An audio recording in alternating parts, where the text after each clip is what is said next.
তাহলে এখন আমরা যাব তাই এখন দেখো সূচক ও ফাংশন এর সূচক ও ফাংশন দেখো সূচক ও লগারিদম লগারিদম এর অনুশীলনী তোমার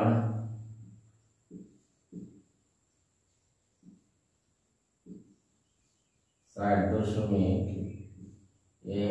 এর 10 নম্বর অঙ্কটি দেখো। অত্যন্ত ইম্পর্টেন্ট একটি অঙ্ক, যেটি প্রায় পরীক্ষায় এসেছিল 2012 সালে এসেছিল। দেখো সূচক এখানে লেফট হ্যান্ড সাইড, দেখো এই লেফট হ্যান্ড সাইডে আছে তোমার যেমন 2 to the power 2p plus 1, এখানে 2 to the power 2p plus 1 into 3 এর power 2p plus q dot 5 to the power p plus q dot 6 এর পাওয়ার হচ্ছে তোমার p, 2 to the power 2p plus 1 to the 3 to power 2p plus q, 5 এর power হচ্ছে তোমার p plus q, আর 6 এর পাওয়ার 6 two the power p, এখানে 3 পাওয়ার 2p minus 2, 6 এর পাওয়ার dot 2p plus 2, 10 এর পাওয়ার p, আবার 15 এর পাওয়ার হচ্ছে তোমার q। আশা করি প্রিয় শিক্ষার্থীরা তোমরা এটি বুঝতে পেরেছ।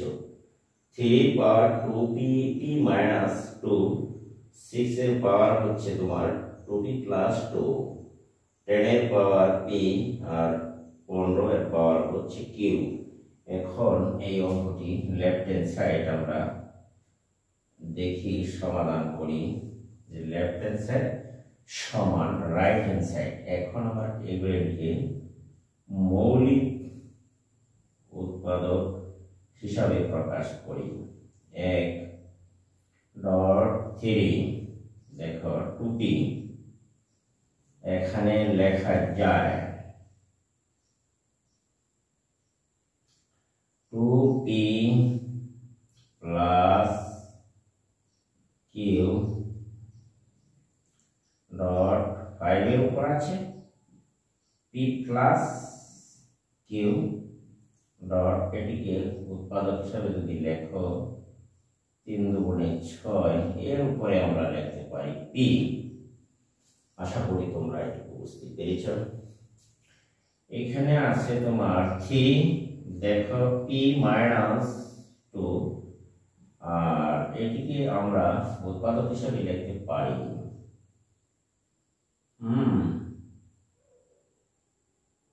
লেখা যায় 3 গুণন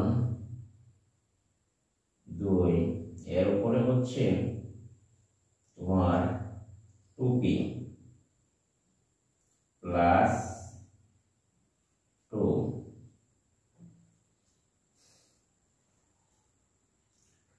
এরপরে দেখো এইটুকু লেখা যায় 10 এর ডিগ্রি লেখা যায় 5 দুগুণে 10, এর উপরে আছে p 3 গুণন 5, 3 5 15, এর উপরে পাওয়ার হচ্ছে তোমার q। আশা করি তোমরা এইটুকু বুঝতে পেরেছ। এখন আমরা দেখি যে সূচক নিয়ম অনুসারে আমরা লিখতে পারি। দেখো যদি আমরা এটুকে ভেঙে লিখি তাহলে লিখতে পারি দেখো 2p, এরপরে প্লাস 1 3 2p প্লাস q 5 এর উপর পাওয়ার p প্লাস q ডট এর উপরে আছে আমরা লিখতে পারি যেমন p ডট 3 উপরে আলাদা আলাদা পাওয়ার আমরা দিতে পারি। এখানে দেখো আমরা লিখতে পারি 3p মাইনাস 2, এর উপরে আমরা লিখতে পারি 2p, 3 এর উপরে লিখতে পারি 2p প্লাস 2, এই 3 উপরে 2p প্লাস 2, তারপরে আমরা এটিকে লিখতে পারি 2 এর উপরে p, 5 এর উপরে p আলাদা আলাদা পাওয়ার, আবার আমরা লিখতে পারি q ডট 3 পাশের উপরে আমরা লিখতে পারি q। তাহলে আমরা এটিকে আলাদা আলাদা লিখতে পেরেছি। এখন তুমি দেখো যে যেগুলি রাশি কাটা দেওয়া যায় বা ব্যঙ্গের লেখা যায় সেগুলিকে আমরা দেখি। এখানে যদি আমরা পাওয়ার ব্যঙ্গে লিখি দেখো 2 এর পাওয়ার 2p লিখতে পারি, আবার 1 হিসাবেও লিখতে পারি।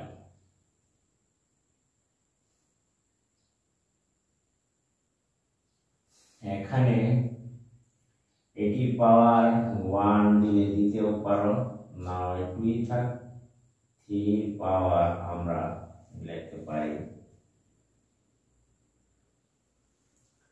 2p,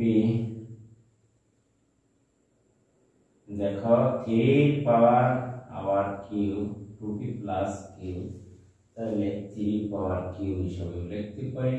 5 এর পাওয়ার আমরা লিখতে পারি p ডট pq,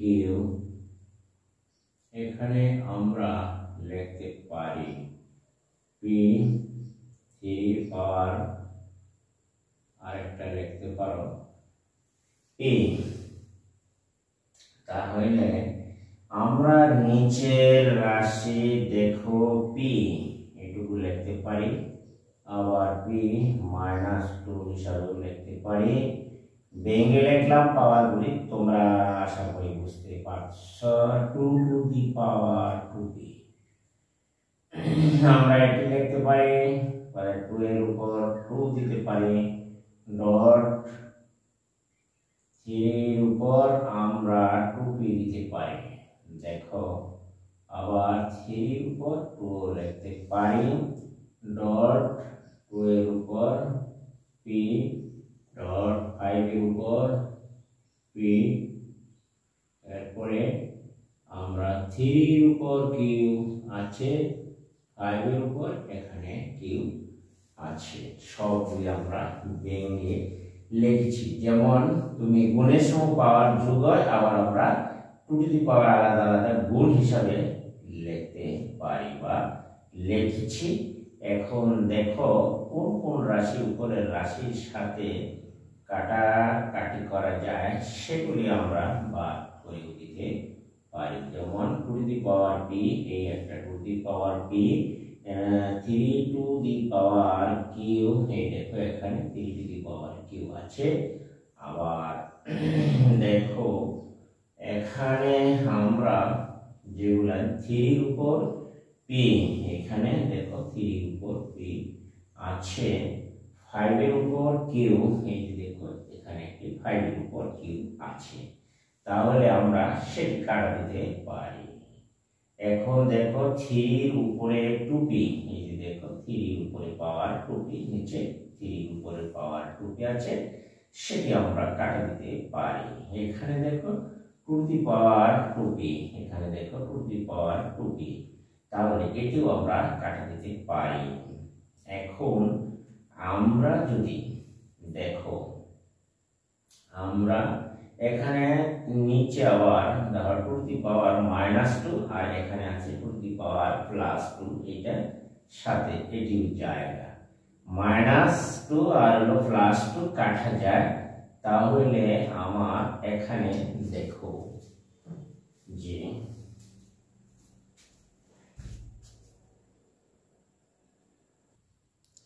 তাহলে দেখো এখানে তোমার অবশিষ্ট রয়ে গেল, দেখো কি অবশিষ্ট আছে, আমি দেখতে পাচ্ছি যে এখানে আছে 2 আর এখানে দেখো আবার পি, এই পি এর সাথে আমরা উপরে নিচে দেখো আরেকটা পি আছে, কাটা যায় এই P to the 5 to the power P আর নিচে আছে এই 5 টু দি পাওয়ার পি এর সাথে কাটা। তাহলে আবার মাইনাস এই হলো 3 এর পাওয়ার -2 আর +2 এ কাটা যায়। তাহলে উপরে রয়ে গেল অবশিষ্ট তোমার 2 আর এখানে আছে টু দি পাওয়ার 4, তার মানে হচ্ছে 2 দুগুণে 4, কাটাকাটি করলে 1/2। আশা করি তোমরা এইটুকু বুঝতেই পেরেছ। এখানে দেখো তাহলে আমার অবশিষ্ট রইল, যেমন কাটাকাটি করলে আমার থাকছে তোমার 1/2। আশা করি প্রিয় শিক্ষার্থীরা তোমরা এটি বুঝতে পেরেছো। এটি হচ্ছে তোমার লেফট হ্যান্ড সাইড দেখাতে বলা হচ্ছিল। সুতরাং আমরা লিখতে পারি এটি সমান রাইট হ্যান্ড সাইড, অতএব লেফট হ্যান্ড সাইড। সুতরাং আমরা লিখতে পারি যে লেফট হ্যান্ড সাইড সমান হচ্ছে তোমার রাইট হ্যান্ড সাইড শুড দেখাতে বলা হচ্ছিল, আমরা সেটি দেখাতে পেরেছি। আশা করি প্রিয় শিক্ষার্থীরা তোমরা এটি বুঝতে পেরেছ। অঙ্কটি অত্যন্ত গুরুত্বপূর্ণ একটি ভেরি ইম্পর্টেন্ট একটা অঙ্ক। যদি আমার ভিডিওটি তোমাদের কাছে ভালো লাগে তাহলে অবশ্যই আমার চ্যানেলটিকে সাবস্ক্রাইব করবে এবং পাশে থাকা বেল আইকনটি বাজিয়ে দিবা। ভিডিওটি বন্ধুদের কাছে শেয়ার এবং একটি লাইক একটি কমেন্ট করে দিবা। আজকে আমি এখান থেকে বিদায় নিলাম। আল্লাহ হাফেজ, ভালো থাকো।